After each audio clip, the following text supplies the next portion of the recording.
India voice, आपकी सोच, आपकी आवाज।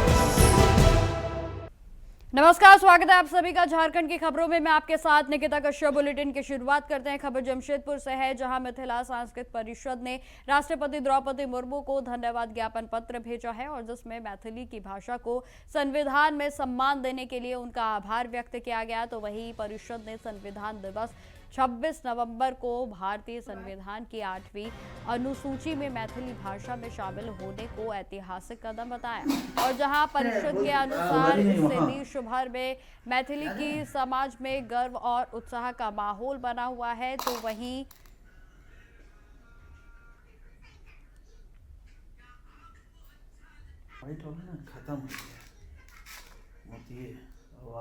इस खुशी के मौके पर परिषद ने लड्डू भी बांटे। खड़ा भी कर देंगे।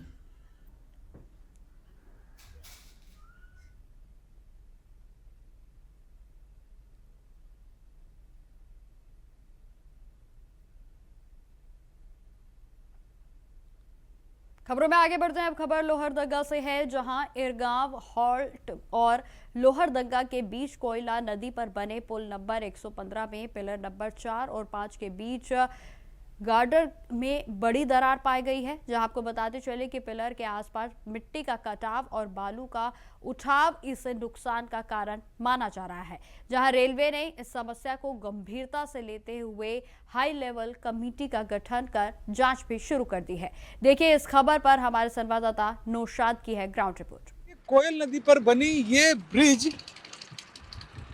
इसी ब्रिज पर राजधानी समेत कई ऐसी ट्रेनें गुजरती हैं, लेकिन 5 नंबर पिलर पर आप देख सकते हैं कि दरार आने के बाद इसे पूरी तरह से ब्लॉक कर दिया गया है और इस पे मरम्मत का काम चालू है। काफ़ी खास लाइन कही जाती है, रांची से दिल्ली और बिहार और अन्य जाने के लिए रास्ता के लिए है रांची से, और ये लाइफलाइन मानी जाती है रांची और लोहरदगा के बीच की।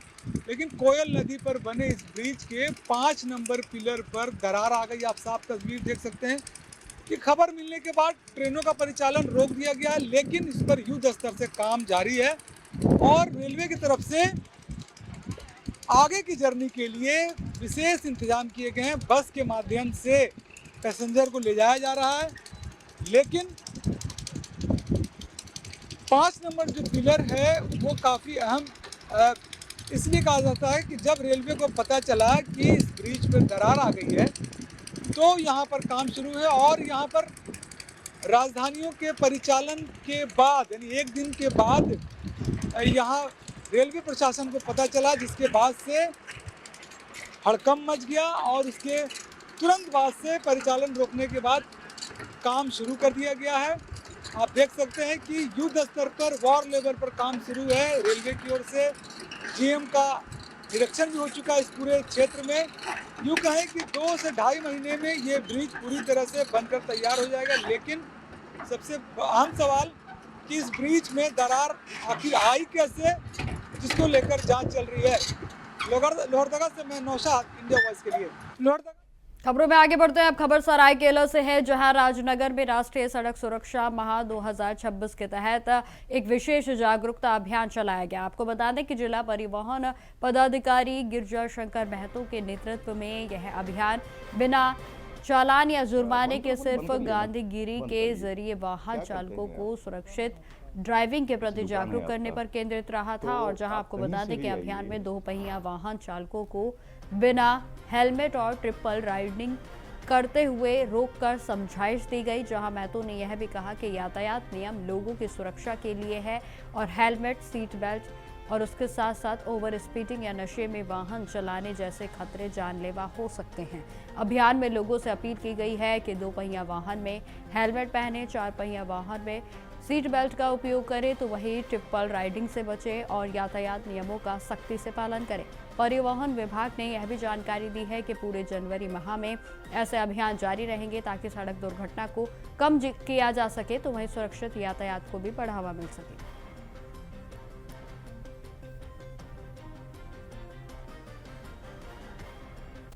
विभाग द्वारा निर्देशित और हमारे उपायुक्त महोदय और पुलिस अधीक्षक के द्वारा ये निर्देशित किया गया है कि 1 तारीख से लेकर 31 तारीख तक हम लोग सड़क सुरक्षा कार्यक्रम जिला में आयोजित करें, हर एक प्रखंड में आयोजित करें, हर एक पंचायत में आयोजित करें और लोगों को जागरूक करें कि रोड सेफ्टी बहुत ही आवश्यक है, किसी भी आदमी का जान न जाए, क्योंकि एक जान भी मेरे लिए बहुत कीमती है, सभी के लिए कीमती है, समाज के लिए कीमती है।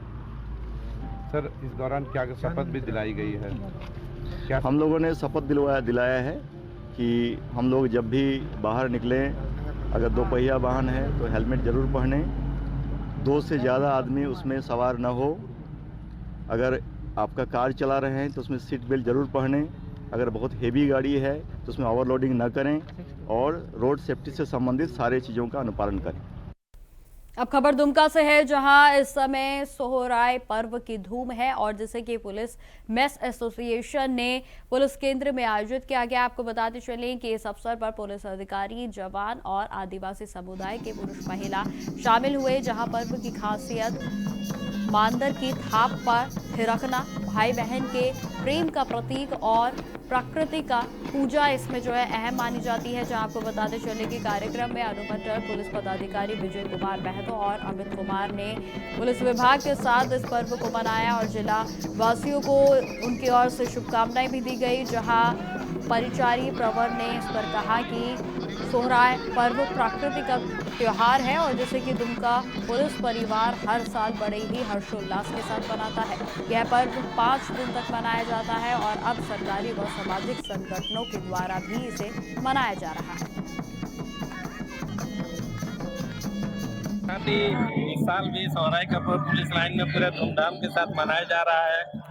हमारे सारे जवान, अगल बगल के जितने कॉलेज हॉस्टल के बच्चे बच्चियां हैं, सभी खुशी मना रहे हैं, नाच रहे हैं, गा रहे हैं। खुशी की बात है और हम लोग भी नाच रहे हैं, इससे ज्यादा नहीं बोले।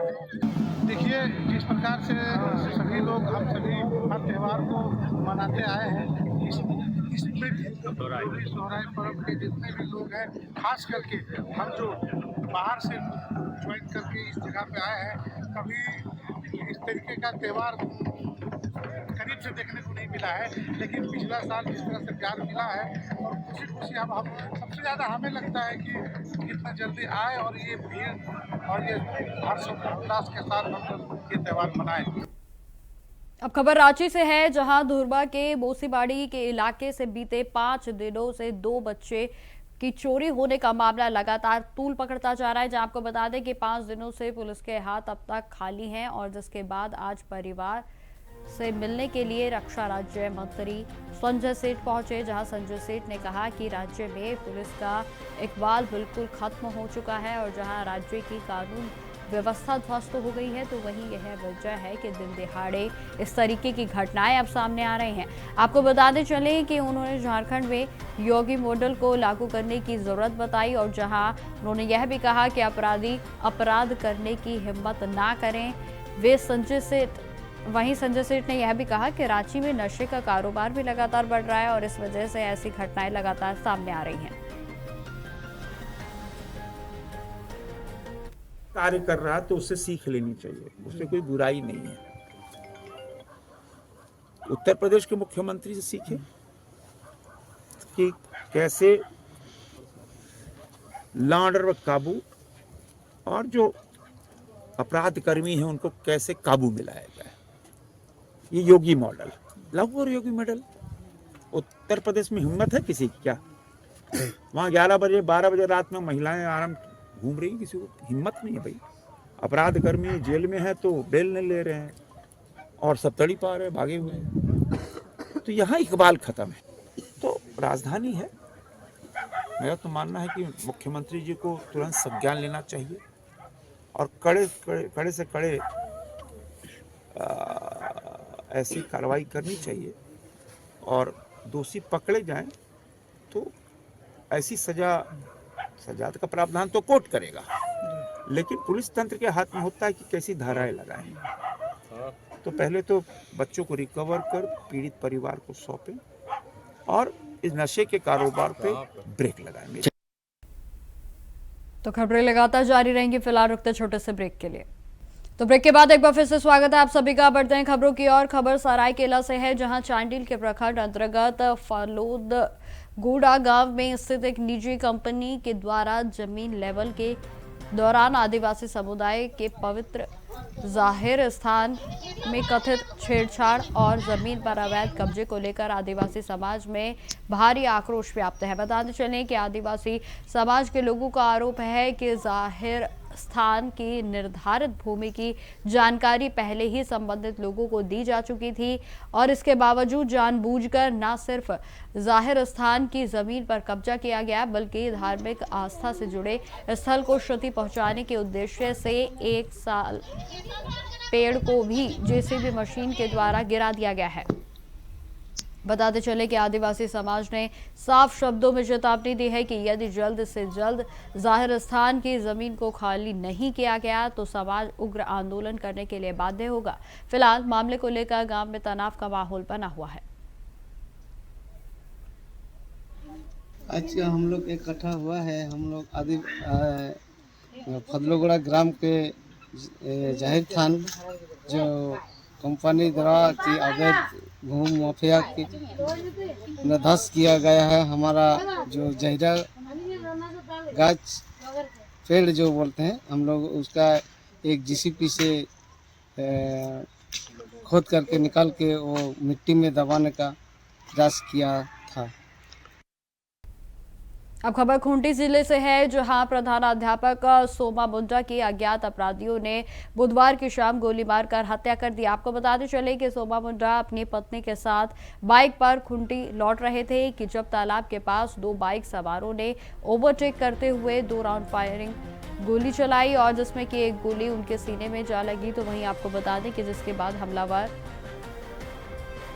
मंदूर टोली की ओर फरार हो गए और जहां पुलिस ने घटनास्थल पर पहुंचकर सोमा मुंडा को अस्पताल में भर्ती कराया और जहां उन्हें मृत घोषित कर दिया गया। तो वहीं आपको बता दें कि इस हत्या से पूरे क्षेत्र में दहशत का माहौल बना हुआ है और खासकर आदिवासी समाज में गहरा रोष है।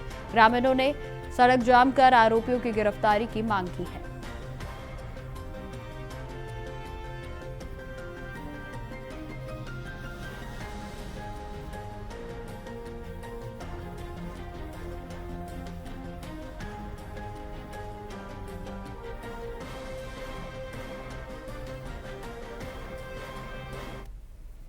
अब खबर जामताड़ा जिले से है, जहां परिषद अध्यक्ष राधा रानी सोरेन को उनके विरुद्ध लाए गए अविश्वास प्रस्ताव में पद से हटाना पड़ा। जी हां, आपको बताते चले कि उनकी ओर से कुल 19 सदस्यों में से 18 ने प्रस्ताव के पक्ष में मतदान किया जबकि एक सदस्य ने कोरा मतपत्र डाला। जहां प्रस्ताव जीप सदस्य दीपिका बेसरा के द्वारा लाया गया था और जहां 3/4 से अधिक मत मिलने पर पारित हुआ। तो वहीं आपको यह भी जानकारी देते चले कि मतदान में मंत्री डॉक्टर इरफान अंसारी और सांसद नलिन सोरेन ने भी मत दिया था और जहां राधा रानी सोरेन पर बैठकें नहीं बुलाने और असमन्वय की कमी के आरोपों जो है उस पर लगे और जहां पद से हटने के बाद उन्होंने डीसी पर साजिश का आरोप लगाया है और जिसे कि डीसी रवि आनंद ने नियम सम्मत प्रक्रिया बताते हुए खारिज किया।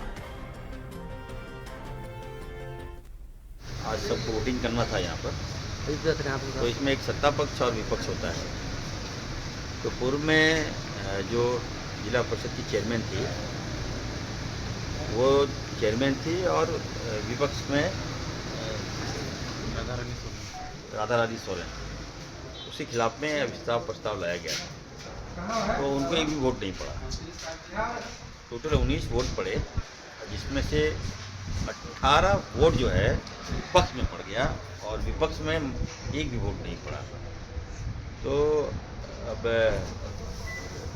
जो जिला परिषद की जो अध्यक्षा है वो नहीं रही, विभागीय प्रोसेस है, दोबारा यहाँ पर वोटिंग होगा और उसके माध्यम से फिर से यहाँ जिला परिषद का चेयरमैन का चुनाव होगा।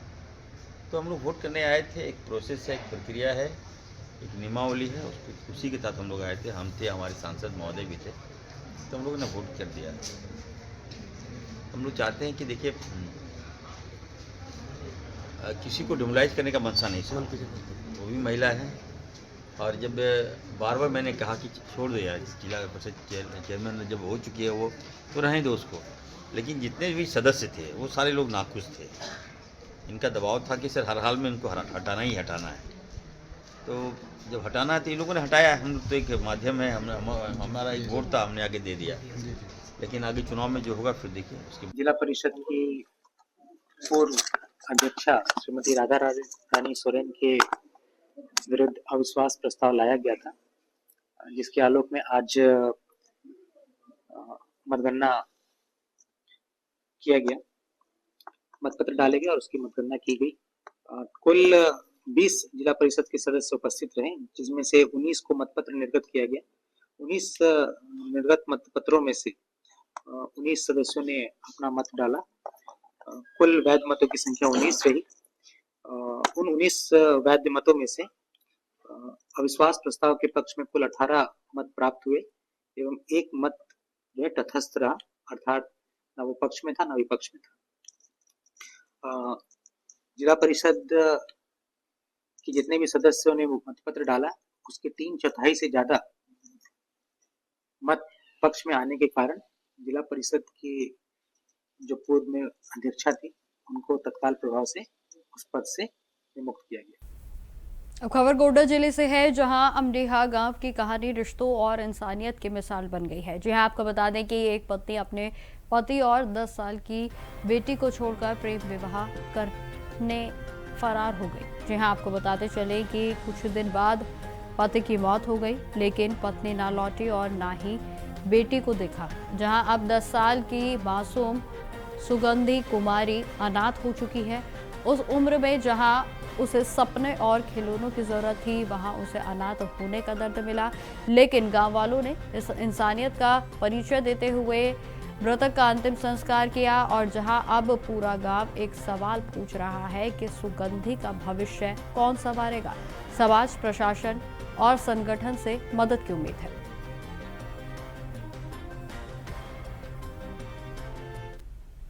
तो फिलहाल मेरे साथ इस बुलेटिन में इतना ही। देश दुनिया की तमाम खबरों की जानकारी के लिए बने रहे हमारे साथ। नमस्कार।